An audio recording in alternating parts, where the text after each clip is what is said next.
हम अमेरिका में हो, हम हांगकांग में रहते हो, हम चाइना में गए हो, कहीं पर भी गए हो,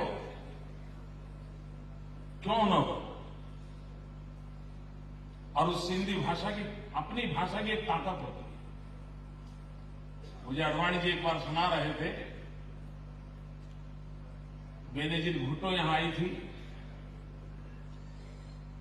तो उनकी फॉर्मल मीटिंग थी, सारे प्रोटोकॉल रहते हैं, लेकिन जैसे ही अडवाणी जी को देखा, बेनजीर सिंधी में चालू हो गई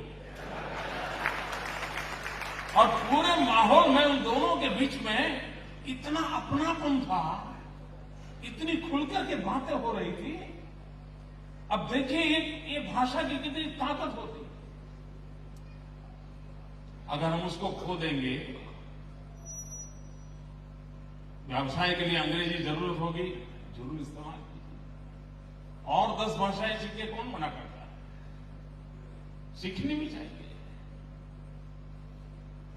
ये हमारे सूरज जी के साथ आप बैठिए, वो गुजराती बोलेंगे तो पता नहीं चलता है कि कभी सिंधी भाषा भी जानते होंगे। इतनी बढ़िया गुजराती बोलते हैं, बहुत अच्छी गुजराती बोलते हैं, एक शब्द इधर उधर नहीं होता। मैं प्रसन्न हूं इस बात से, लेकिन ये मेरे मन में है भैया। यहां देखिए सिंधी सम्मेलन है, किसी के शरीर पर सिंधी कपड़े नहीं है।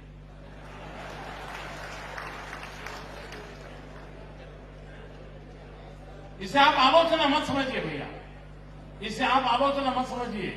ये आपकी विरासत है, आपकी ताकत है, आप उसको क्यों खो रहे हो? मुझे दर्द हो रहा है और इसलिए मैं कहता हूं, क्या कभी एक सत्र तो ऐसा हो कि सब सिंधी पहनाव में आएंगे?